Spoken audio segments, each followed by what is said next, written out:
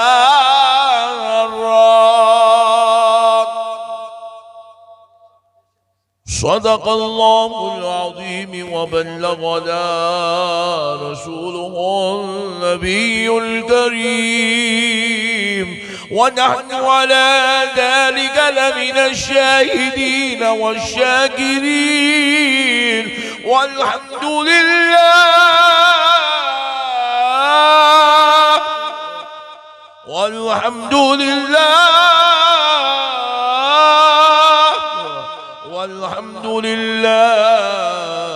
रब्बिल आलमीन।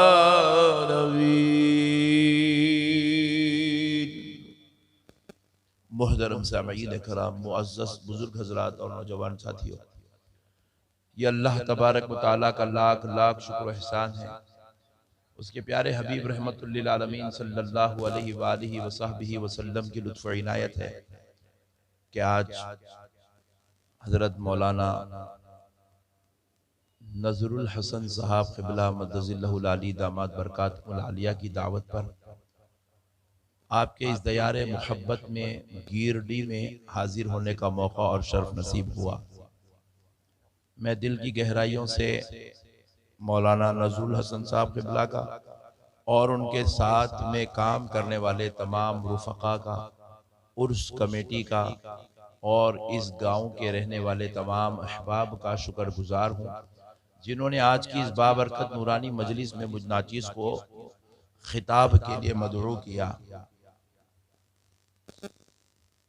अभी माशाल्लाह काफ़ी बहुत सारा वक्त हो चुका है, मैं आपका ज़्यादा वक्त नहीं लूँगा। थोड़े से वक्त में चंद अच्छी बातें आपके गोशे गुजार करता हूँ और मैं बिल्कुल बगैर किसी तमहीद के मुद्दे पे आ जाता हूँ, क्योंकि मैं सामने देख रहा हूँ बिल्कुल टीन एज के नौजवानों का एक बहुत बड़ा मजमुआ आज मेरे सामने बैठा हुआ है।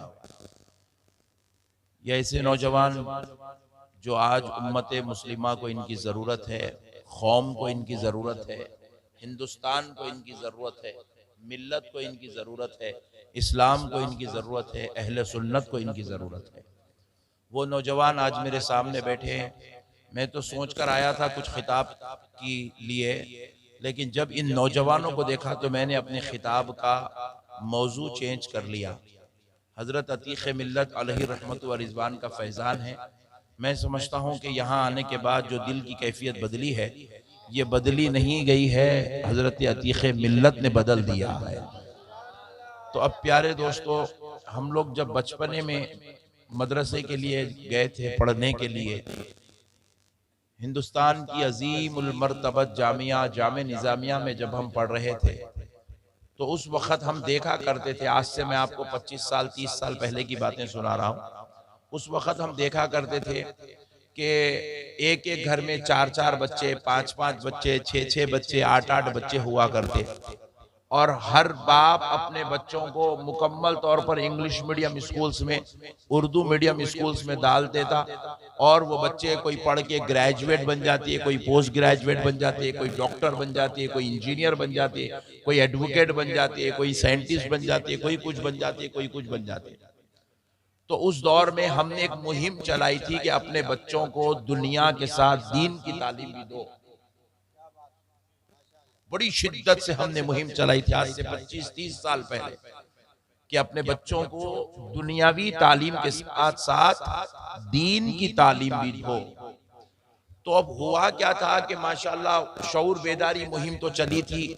अब वो अल्लाह कितना फजल किया, रसूल पाक के क्या इनाम लुटे, वो तो उस दौर में सीखने वालों ने सीखा, वो बेहतर जानते हैं।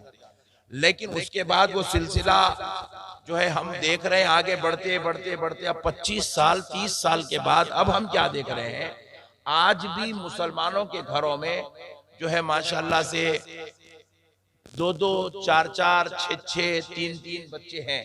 6-6 तो बहुत कम है, खुशनसीब बाप है वो जिसके घर में 6 बच्चे हैं, वरना झारखंड से मुहिम चली हम 2 हमारे 2 करके, तो ये मुहिम ने मुसलमानों का मुर्दा निकाल दिया। मुसलमानों की तादाद बिल्कुल अब घरों में 2 बच्चे 3 बच्चे, 2 बच्चे 3 बच्चे चल रहे हैं। हमने कहा चलो नो प्रॉब्लम, खर्चे ज्यादा हो गए हैं, गवर्नमेंट महंगी हो गई है, तो बच्चे कम हो जाए तो नो प्रॉब्लम, चलने दो। तो अब हुआ क्या कि अब 2 बच्चे 3 बच्चे तो पैदा हो ही रहे, हर घर में है। लेकिन अब आप अंदाजा कीजिए कि अब क्या हो रहा है। पहले के वो बच्चे एडवोकेट बनते थे, इंजीनियर बनते थे, डॉक्टर बनते थे, तो हमने मुहिम चलाई कि दीनी तालीम भी दो, हाफिज बनाओ, आलिम बनाओ।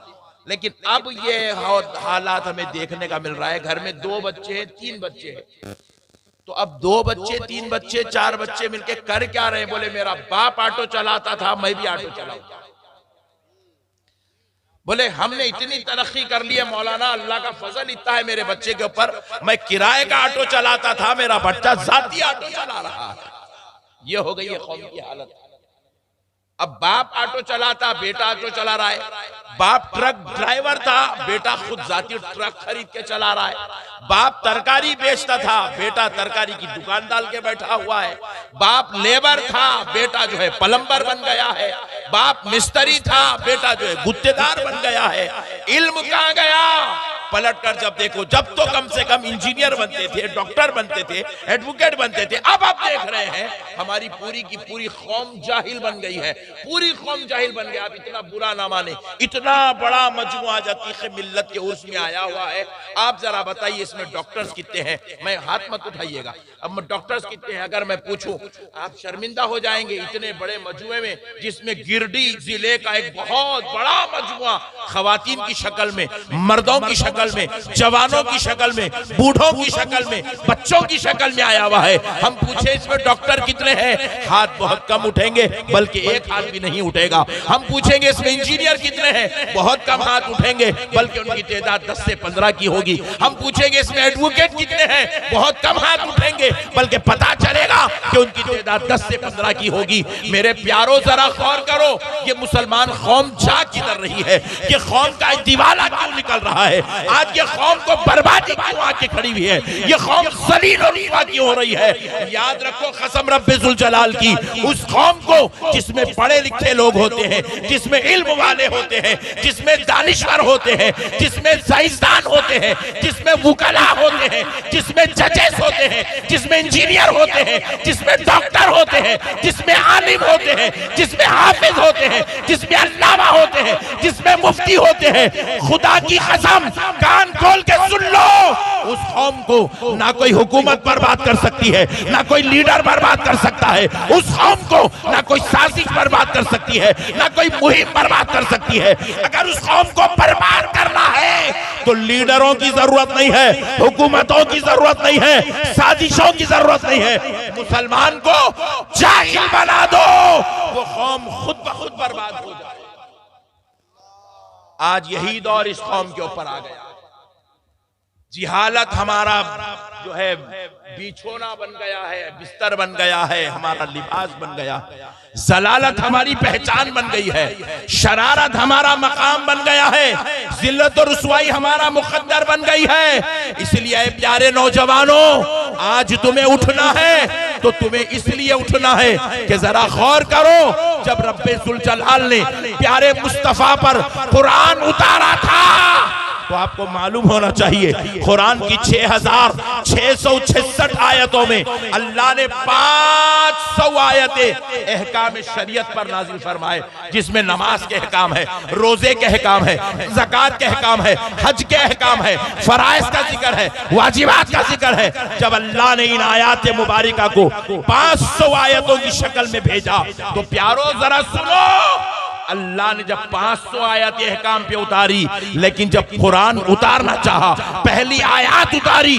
तो रब ने नमाज के मुतालिक नहीं उतारी, रोजे से मुतालिक नहीं उतारी, हज से मुतालिक नहीं उतारी, ज़कात से मुतालिक नहीं उतारी, अल्लाह ने जिहाद से मुतालिक नहीं उतारी, अल्लाह ने काबे की अज़मत पर कुरान की पहली आयत का नुज़ूल नहीं किया, अल्लाह ने मक्के की रिफ़अत पर कुरान की आयत का पहला जिक्र नहीं किया।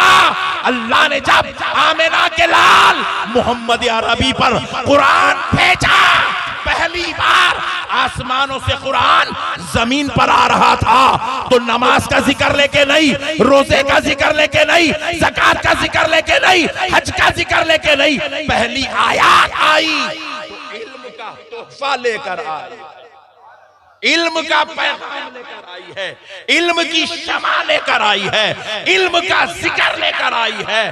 अल्लाह रब्बुल इज्जत ने जब कुरान भेजा तो पहला लफ्ज़ बिस्मिल्लाहिर्रहमानिर्रहीम नहीं था, पहला लफ्ज़ औज़ु बिल्लाहि मिनश शैतानिर रजीम नहीं था, पहला लफ्ज़ अल्हम्दुलिल्लाहि रब्बिल आलमीन नहीं था। कुरान का पहला लफ्ज़ जो कुरान का दुनिया में आया वो पहला लफ्ज़ इक़रा बिस्मि रब्बिकल लज़ी खलक़ था।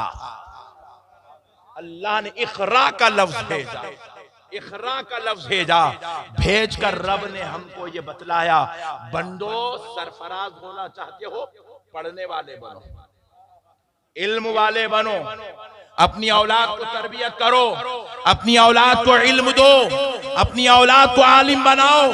अगर तुम्हारे पास दुनिया की मोहब्बत है तो उनको दुनिया का इल्म सिखाओ, तुम्हारे दिलों में दीन की मोहब्बत है तो अपने बच्चों को दीन का इल्म सिखाओ, मगर अपनी औलाद को जाहिल मत बनाओ। जाहिलों को रोन दिया जाता है, मिस्मार कर दिया जाता है, जाहिलों की कोई औकात नहीं होती, जाहिल और जानवर में कोई फर्क नहीं होता। आज हमारा हाल यही है, इसमें तो आप बुरा मत मानिए, हमारी हकीकत तो यह है, ये इतना बड़ा मजमुआ जो आज हजारों की तादाद में अतीक़ मिल्लत ने अपने आस्ताने पर जमा कराया, बुलाया है अपने रूहानी फैजान से नजरुल हसन साहब, बदरुल हसन साहब को इन्होंने वसीला बनाकर इतना बड़ा मजमुआ जमा कर दिया। प्यारो जरा गौर करो, जरा गौर करो है मेरे प्यारो, हम में से कई ऐसे लोग हैं जिसको आज भी अपने नाम की सिग्नेचर करना नहीं आता है। अल्लाह अकबर। बताओ, जिस कौम को सिग्नेचर करना नहीं आता, जिस कौम को अपना नाम लिखना नहीं आता, जो कौम जो है दुनियावी हालात के एतबार से इल्म का एक जो है खतरा नहीं जानती है, वो कौम क्या खाक तरक्की करेगी मेरे भाई? वो कौम कैसे आगे बढ़ेगी? वो कौम कैसे उरूज की तरफ जाएगी? वो कौम कैसे तरक्की की तरफ जाएगी? इसलिए मेरे प्यारो, अल्लाह और उसके रसूल का वास्ता, आज अतीक़ मिल्लत के उर्स में आए हो, ये अहद करके उठो कि आज उठेंगे तो इल्म की शमा को दिलों में रोशन करके उठेंगे। आज उठेंगे तो हम अपनी औलाद को, नस्लों को इल्म वाला बनाएंगे, अखलाक वाला बनाएंगे, तरबियत याफ्ता बनाएंगे, ताकि हमारे दिलों से, हमारी नस्लों से ये इस्लाम महकता चहकता रहे। आज आपको मालूम है क्या बात है कि ये इस्लाम को 1400 साल से चैलेंजेस है, 1400 साल से इस्लाम को चैलेंजेस है। कभी चैलेंजेस अबू लहब की शक्ल में आई, कभी अबू जहल की शक्ल में आई, कभी यजीद की शक्ल में आई, कभी किसी और की शक्ल में, कभी मरवान की शक्ल में, कभी किसी और शक्ल में, कभी किसी और शक्ल में, लेकिन खुदा की कसम इस्लाम की आज तक 1400 साल में कोई ईंट नहीं हिला सका, इस्लाम को कोई बोसीदा नहीं कर सका, इस्लाम को कोई कमजोर नहीं कर सका। क्यों नहीं कर सका? सुनो ऐ मुसलमानों, इसलिए नहीं कर सका क्योंकि इस्लाम में आज आपको मालूम होना चाहिए, इस्लाम के अंदर अलीउल मुर्तजा जैसे आलिम पलते हैं, इस्लाम में इमाम आजम जैसे शहजादे पलते हैं, इस्लाम में इमाम बुखारी जैसे बुक़ए नूर पलते हैं, इस्लाम में गौसे आजम जैसे मुफस्सिर पलते हैं, इस्लाम में हजरत निजामुद्दीन औलिया महबूब इलाही जैसे बहास जलीलुल कदर उलमा पलते हैं। इस्लाम में ऐसे ऐसे जलीलुल कदर हस्तियां पैदा हुए जिन्होंने अपने इल्म के जरिए से इस्लाम की शमा को ऐसे रोशन ऐसे मुनव्वर किया, हजारों हवाएं आ गई मगर इस्लाम की शमा को बुझा नहीं सकी। नारे तकबीर, नारे रिसालत, फैजाने हुजूर अतीक़े मिल्लत, मसलके आला हजरत हजरत अल्लामा अहमद नक्शबंदी साहब क़िबला, नारे तकबीर। आप सोच रहे थे कि भाई हम तो मौलाना को बुलाए, मौलाना कुछ हमको हंसाएंगे करेंगे, ये क्या होगा, मौलाना का मूड चेंज हो गया, जलाली खिताब कर रहा है। जितना हंसाना था हमारे नकीब साहब और हमारे जो है शाहिर साहब आपको हंसा दिए, मेरे हिस्से का भी उन लोगों ने हंसा दिया। तो इसलिए मैं बोला आज मैं आपको पैगाम दूंगा। मेरे भाई आप जरा गौर कीजिएगा, भाई हमारा मकसद क्या है, कामयाब होना। जहन्नम में जाने के वास्ते कौन कौन पैदा हुए, हाथ उठा। अरे वाह, एक आदमी भी जाना नहीं चाहता, ये बड़ी गम्मत की बात है, एक आदमी भी जहन्नम में जाना नहीं चाहता। जलील और रुसवा होने के वास्ते कौन कौन पैदा हुए, हाथ उठाओ। ये लो गम्मत, एक आदमी भी जलील होना नहीं चाहता, रुसवा होना नहीं चाहता, शर्मसार होना नहीं चाहता। मगर फिर प्यारो जरा बताओ, आप जरा गौर करके देखो, अल्लाह ताला भी आपको कामयाबी की तरफ बुला रहा है। दिन में 5 मरतबा मुअज्जिन अजान देकर कहता है, हय्या अलल फलाह,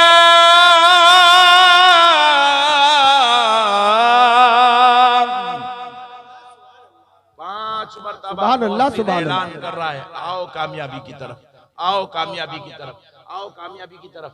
प्यारो पता क्या चला, कामयाबी दुनिया में नहीं है, ऐशो इशरत में कामयाबी नहीं है, जिहालत में कामयाबी नहीं है, जलालत में कामयाबी नहीं है, अनपढ़ों को कामयाबी कभी नहीं मिलती, कौम के मरदूदों को कामयाबी नहीं मिलती, मुर्दा लोगों को कामयाबी नहीं मिलती। कामयाबी उस कौम को मिलती है जो रहता घर में है, मगर जब इबादत की बात आ जाए तो सारी दुनिया को छोड़कर अपने मौला की तरफ पलट जाता है, अपने रब की तरफ पलट जाता है। आज जरूरत है उम्मत मुस्लिमा को अपने मौला की तरफ पलटो, अपने खुदा की तरफ आओ, अपने रब की तरफ आओ, उसके अहकामात को मानो, उसके दीन को मानो, उसके भेजी हुई कुरान को मानो, उसकी किताब को मानो, उसके अहकाम को मानो, उसकी शरीयत को मानो, उसके नबी को मानो, वैसा मानो जैसा उसने इज्जत और अजमत वाला बनाया है, जैसा उसने शर्फ वाला बनाया है। जब तक ये नहीं करोगे कौम कामयाब होने वाली नहीं है। प्यारो मैं आपको एक बात अच्छी सुना देता हूँ,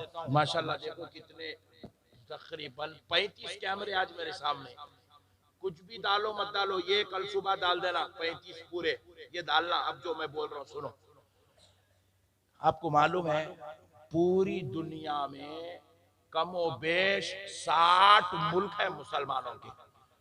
कितने बोलो, जरा जोर से बोलो ना जी, 60 मुल्क है, 60। उन 60 मुल्कों में इंडोनेशिया जैसा मुल्क भी है मुसलमानों का, जो दुनिया का 3rd लार्जेस्ट कंट्री है, लार्जेस्ट पॉपुलेशन जिसके पास है।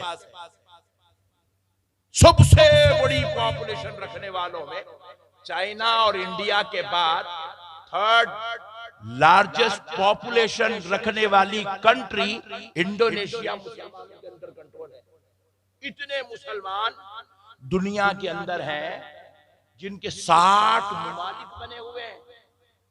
लेकिन आप बताओ 60 ममालिक होने के बाद हम कहां हैं, हम कहां हैं? लेकिन आज हम गालियां देते हैं, यहूदी ऐसा है, ईसाई ऐसा है, उन्हें वैसा है, इन्हें ऐसा है, इन्हें ये है, उन्हें वो है। हम लोग मुसलमानों को सस्ता सबक मिल गया क्या? गालियां देना, बुराई करना, जलील करना, किसी को रुसवा करना, शर्मिंदा कर देना।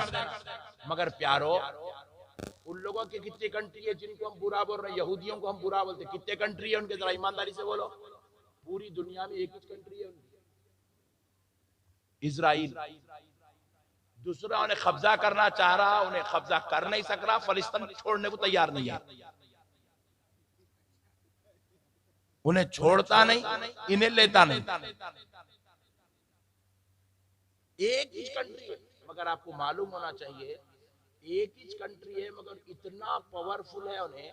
ये पूरी दुनिया जो आज फेसबुक की गुलाम बनी हुई है, ये फेसबुक उनका बनाया हुआ है। ये जो यूट्यूब जिसके जरिए से करोड़ों करोड़ लोग महाना पैसे कमा रहे हैं, मेरे नाम के तकरीबन 246 चैनल है यूट्यूब के ऊपर, एक भी मेरा नहीं है, मगर पट्टे मेरे बयाना डाल डाल डाल के कमाते जा रहे, कमाते जा रहे।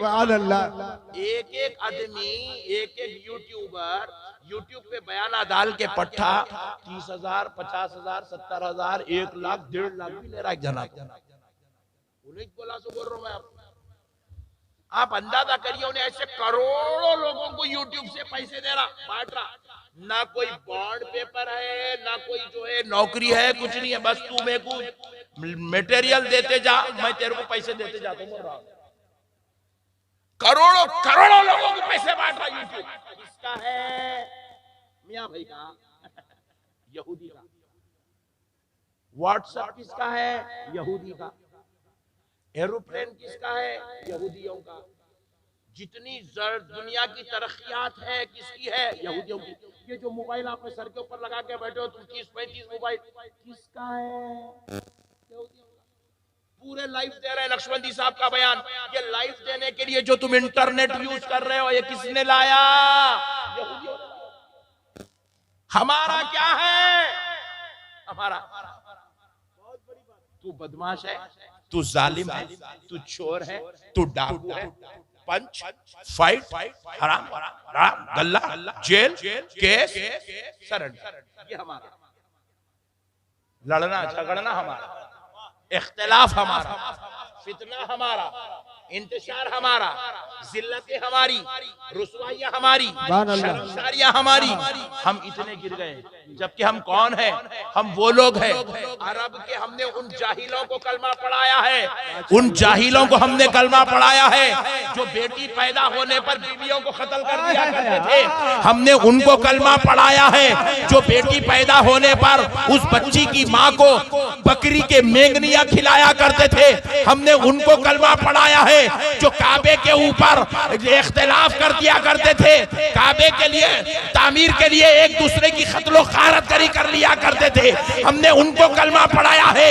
एक कबीला अगर दूसरे कबीले से लड़ बैठे तो सदियों सदियों तक उनमें कभी इत्तेहाद नहीं होता था। मेरे मुस्तफा ने वैसों को कलमा पढ़ाया, मगर आज कौम की हालत क्या हो गई? कौम इस दाने पे आके खड़े हो गई कि अरब के अगर चोला जो उस जमाने में थे वो आज हमको देख लेते तो वो भी शर्मसार हो जाते। वो कहते कि हमसे बड़े जाहिल तो मोहम्मद की उम्मत में पैदा हो गए। अल्लाह, आज इतना बुरा हाल। और एक बात सुन लो, लगे हाथों मेरी माएं बहनें बैठी हुई है। हम लोग खतरनाक बोले तो हमारी माएं और बहनें तो इल्म के मामले में हमसे ज्यादा खतरनाक। हमारी बेटियों को कुरान तक पढ़ना नहीं आता, हमारी बेटियों को उर्दू पढ़ना नहीं आता, हमारी बेटियों को इंग्लिश पढ़ना नहीं आता। बाप पढ़ाने तैयार नहीं है, बेटी पढ़ने तैयार नहीं है। माँ पढ़ी नहीं, माँ अपनी औलाद को पढ़ाती नहीं। जबकि आपको मालूम होना चाहिए मुसलमानों, रसूल मुअज्जम सल्लल्लाहु अलैहि वसल्लम पर जब कुरान उतरा, इक़रा बिस्मि रब्बिकल्लज़ी खलक़ खलक़ल इंसाना मिन अलक़ इक़रा व रब्बुकल अकरम अल्लज़ी अल्लमा बिल क़लम अल्लमल इंसाना मा लम यअलम। जब ये आयात मुबारका सीने मुस्तफा पर उतरी, मेरा नबी गारे हिरा जमीन से तकरीबन 25-2,500 फीट ऊपर गारे हिरा में जलवागर थे। सीने मुस्तफा पर जब कुरान उतरा आमिना के लाल जब उस कुरान को लेकर जमीन पर तशरीफ लाए, पहाड़ों वादियों से उतरे, गारे हिरा से उतरे, मक्के की धरती पर आए, तो आमिना के लाल ने वो कलाम किसी मर्द को पहले नहीं सुनाया, किसी सहाबी को पहले नहीं सुनाया, किसी अफराद खानदान को पहले नहीं सुनाया, बल्कि मेरे मुस्तफा ने वो कलाम इलाही, वो कुरान की आयत सबसे पहले अपनी ज़ौजा हजरत उम्मुल मोमिनीन खदीजतुल कुबरा को सुनाया। नारे तकबीर, नारे रिसालत, मसलके आला हजरत फैजाने हुजूर अतीक़ मिल्लत हजरत अल्लामा अहमद नक्शबंदी साहब किबला हजरत खदीजतुल कुबरा को सुनाया। हमने सोचा जबकि अरब के बड़े बड़े दानिश्वर मौजूद थे, हुजूर ने सबको छोड़कर अपनी अहलिया, अपनी ज़ौजा को क्यों सुनाया, सबसे पहले उनको कुरान क्यों सुनाया? तो जवाब मिला, उलमा ने कहा, सूफियों ने कहा, इसलिए सुनाया कि इल्म सबसे ज्यादा जरूरत एक माँ को है, क्योंकि जब माँ तालीम याफ्ता होती है तो बच्चा अपनी माँ के गोद में लेटकर इल्म वाला, सुभान अल्लाह, सुभान अल्लाह, तरबियत वाला हो जाता है, अखलाक वाला हो जाता है, मीनारा नूर बन जाता है, इल्म का शाहकार हो जाता है। रसूल अल्लाह ने औरत को सबसे पहले इल्म अता किया, सबसे पहले औरत को इल्म अता किया। आपको मालूम होना चाहिए, जहां सहाबा कराम में हजरत अबू हुरैरा इल्म की शमा थे, हजरत अबू बकर इल्म का मीनार थे, हजरत उमर इल्म का मेहराब थे, हजरत अली इल्म का मिंबर थे। खुदा की कसम, कान खोलकर सुन लो मेरी माओ, उन्हीं जलीलुल कदर इल्म वाली हस्तियों में सबसे ज्यादा इल्म वाली जात का नाम सैयदा आयशा सिद्दीक़ा रज़ियल्लाहु ताला। हत्ता के अहादीस की सैर करो तो पता चले, जलीलुल कदर सहाबा दरे आयशा पे आते, अपने सवाल पेश करते और हजरत आयशा उन सहाबा के सवालों का जवाब। अपने दौर की सबसे बड़ी फकीह, सबसे बड़ी मुफ्तिया, सबसे बड़ी आलिमा, सबसे बड़ी फाजिला, सबसे बड़ी कामिला हजरत आयशा। मेरे प्यारे भाइयों, अल्लाह और उसके रसूल का वास्ता, अपनी अहमियत को समझो। इल्म के बगैर हम वैसे ही हैं जैसे कीचड़ पानी में पड़ा हुआ है। कीचड़ की क्या औकात है, वो पानी में उसके अंदर है, आप मिलाए तो माशाल्लाह एक बकेट पानी निकल जाता गड्ढे में से, मगर वो पानी ना पीने के लायक है, ना वो पानी वजू के लायक है, ना वो पानी गुस्ल के लायक है, ना वो पानी बर्तन धोने के लायक है, ना वो पानी कपड़े धोने के लायक है। इसी तरह इंसान से भी जब इल्म निकाल लिया जाता तो वो इंसान किसी भी लायक नहीं रहता। मेरे आका करीम सल्लल्लाहु अलैहि वसल्लम की एक वईद सुन लो ऐ नौजवानों। रसूल मुअज्जम सल्लल्लाहु अलैहि वसल्लम ने फरमाया, मेरी उम्मत में यतीम दो किस्म के। कितने? जोर से बोलो, जोर से बोलो। दो किस्म के यतीम, दो किस्म के।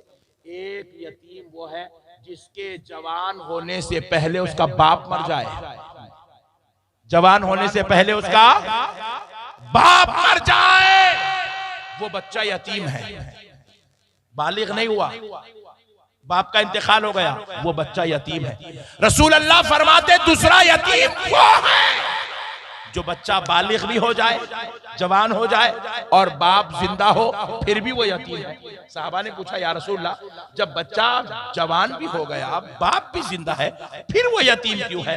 रसूल अल्लाह ने फरमाया, इसलिए कि उस बच्चे के बाप का होना और मर जाना दोनों बराबर है, क्योंकि उस बाप ने अपनी औलाद को दीन का इल्म नहीं सिखाया।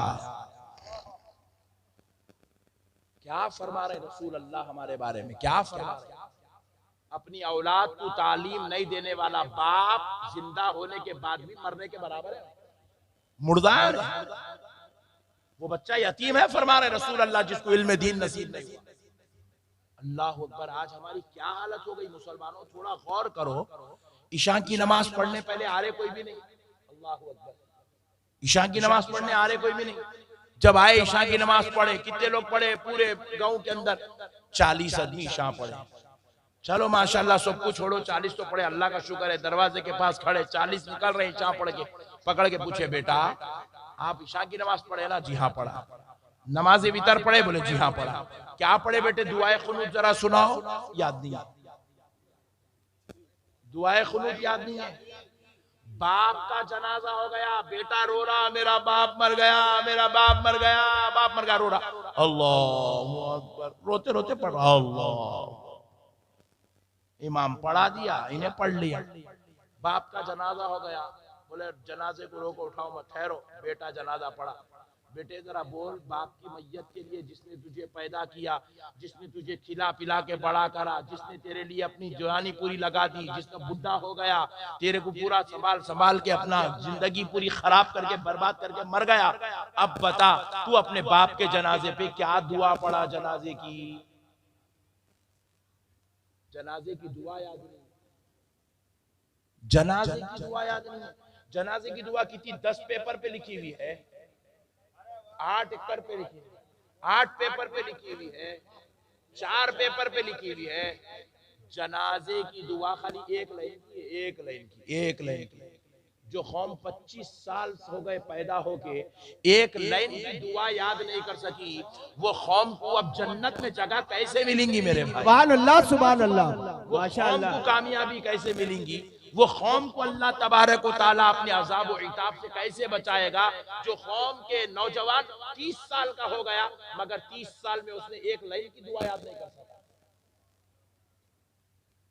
40 साल का हो गया, 40 साल में अपने बाप की मैयत पे पढ़ने के लिए दुआ याद नहीं कर सका। ऐसी कौम को अल्लाह ताला कैसे कामयाबी अता करेगा? कहां से ये कौम तरक्की करेगी? कहां से ये कौम जन्नत में जाएगी? मेरे प्यारो, थोड़ा सोचो मेरे बड़े भाई, अल्लाह का वास्ता आपको फिक्र करो, अपनी आखिरत की फिक्र करो, अपनी दुनिया की। ये क्या जी रहे जी हम लोग? हम आपको पहले गवर्नमेंट जॉब देने तैयार है नहीं। हम बोले नो प्रॉब्लम, नहीं देते तो मत दियो। हम उनको पूछे मगर इतना तो बताओ क्यों नहीं दे रहे? तो उन्होंने पूछे मौलाना है कहाँ काबिल, जरा लेके तो आओ। है कहाँ काबिल, लेके आओ साहब। आपके गिरडी के अंदर में अब आते आते मैं जो है एक जगह हमारे भाई लोग रोके थे, तो वहां पर हमारे मौलाना को लेने रोके, शायर साहब को। तो वहां बड़े बड़े बैनर्स लगे हुए थे, कॉलेजेस के बैनर्स। उसके अंदर जो है IIT के स्टूडेंट्स के फोटोज, उसके अंदर जो है इंजीनियरिंग जो बच्चे के उनके फोटोज, MBBS जो की कॉलेजेस वाले अपने कॉलेजेस की पब्लिसिटी करे, हमारे पास इतने बच्चे इंजीनियरिंग करे, इतने बच्चे इस साल MBBS करे, इतने बच्चे IIT करे, इतने बच्चे IAS कोर्स कर रहे हैं, ऐसा फोटो लगा। मैं बैठ के वो मौलाना आ रहे इंतजार कर लेते हैं, बोर्ड पे देखा इसमें मुसलमान कितने, 100 फोटो लगे हुए, 100 फोटो नौजवानों के, मुसलमान कितने हैं? देखा देखा देखा, एक भी नहीं है।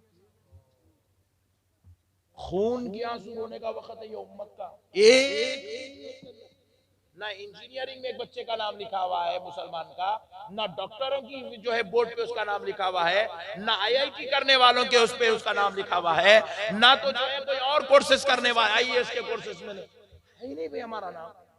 हमारा काम क्या समझे हम लोग? इल्म हमारा मशगला नहीं बने। पंचरा जोड़ना, ऑटोआ चलाना, होटलों में पोछा मारना।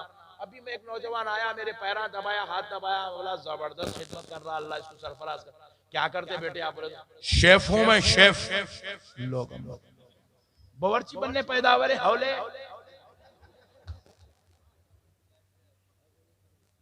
तुम्हारे लिए तो अल्लाह जन्नत में नेमतें बना बना के रखा हुआ है, तुमको बनाने की क्या जरूरत है?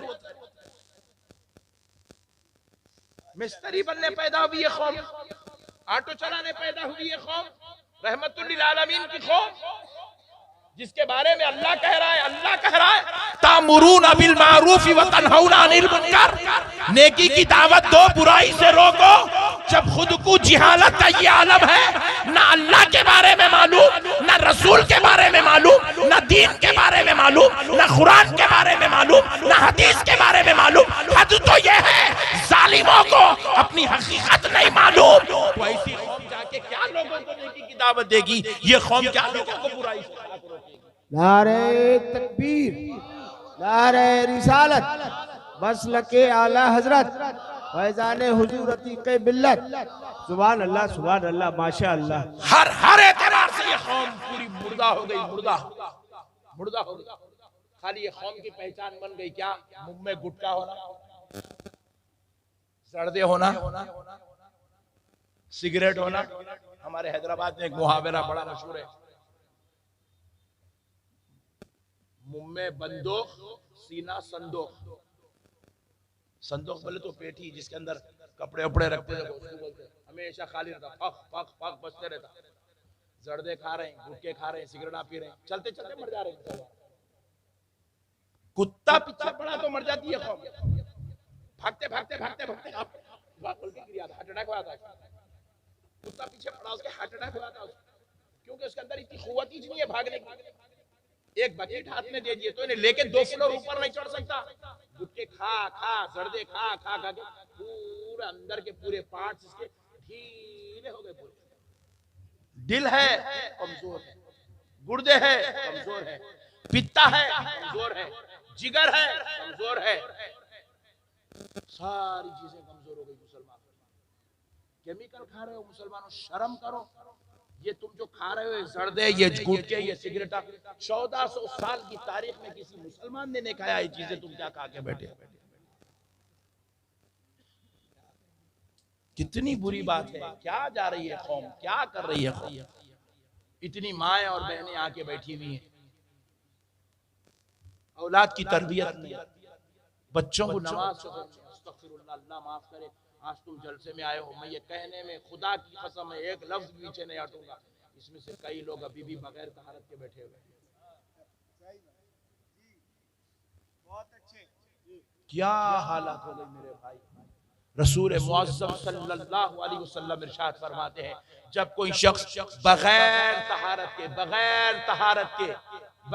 तहारत के नापाकी की हालत में एक कदम चलता है, एक कदम, ये 2 कदमों के बीच में, 2 पैरों के बीच में जितनी जमीन और उसके कंकर आते हैं, वो सारी जमीन, उसके ऊपर रहने वाली वो रेत और वो कंकर उस कदम रखने वाले के लिए बद्दुआ करते हैं, बद्दुआ।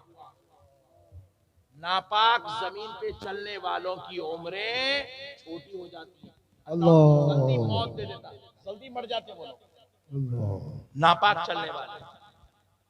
फिर आप पूछेंगे हजरत उन्हें भी नापाक चल रहा ना, उन्हें कहीं कुने मर रहा, कहीं कुने मर रहा, सुन लो, वो भी आता जहन में ख्याल, सुन लो, उन्हें इसलिए नहीं मर रहा क्योंकि अल्लाह उसके लिए दुनिया को जन्नत बनाया। बेशक दुनिया में मोमिन के लिए मुकामात अलग है, काफिर के लिए मुकामात अलग है। दुनिया मोमिन के लिए कैद खाना है, दुनिया सिजनुल मोमिन है, दुनिया मोमिन का कैद खाना है, और दुनिया काफिर के लिए जन्नत है। इसलिए वो नापाक फिरे भी तो जिएगा, हराम खाया भी तो जिएगा, वो कुछ भी करोगे तो उसकी जितनी उम्र है वो जरूर पाएगा।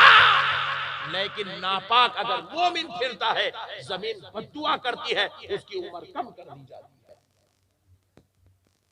मेरे प्यारे भाइयों, अल्लाह का वास्ता, अपने आप को पहचानो मुसलमानों, तुम कौन हो। एक बार मौलाना रूम रहमतुल्लाह अलैह के पास एक यहूदी आया, आके बोला है मौलाना तुम तो दिन भर अल्लाह अल्लाह अल्लाह अल्लाह अल्लाह अल्लाह अल्लाह करते हो, अल्लाह भी तुम पे कोई फजल करता है? तो मौलाना रूम ने कहा इससे बड़ा फजल और क्या है, अल्लाह ने हमको अशरफुल मखलूकात बनाया है। हम बाद में जिक्र कर रहे हैं, हमको अल्लाह अशरफुल मखलूकात पहले बनाया। ये अशरफुल मखलूकात का मतलब क्या है, सुनो, हम फरिश्तों से अफजल हैं। सुभान अल्लाह बोलो, बोलो जी सुभान अल्लाह बोलो। हम हैं ये गिरडी में बैठने वाले फरिश्तों से अफजल, जिन्नात से अफजल, सारे मखलूकात से अफजल। अल्लाह ने जितनी मखलूकात बनाई वो सारी मखलूकात का मर्तबा कम है, इंसान का मर्तबा सबसे अफजल व आला है। मौलाना रूम ने कहा इससे बड़ा मर्तबा और क्या चाहिए, मेरे रब ने हमको अशरफुल मखलूकात बनाया। तो फिर वो यहूदी बड़े ताज्जुब में पढ़ के पूछा है मौलाना रूम, क्या अल्लाह चाहा तो ये मर्तबा छीन भी लेता?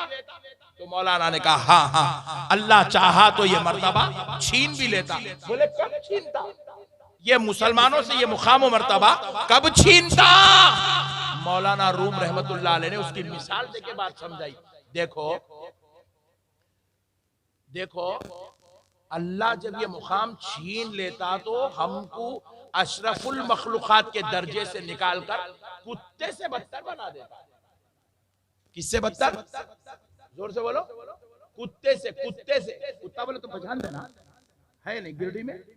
हाँ नहीं, क्या है कि घुर घुर के देख रहे तो मेरे को डर होगा या कुत्ते नहीं है क्या बोलते है ना। कुत्ते अशरफुल मखलूकात से निकाल के कुत्ते से बदतर बना देता।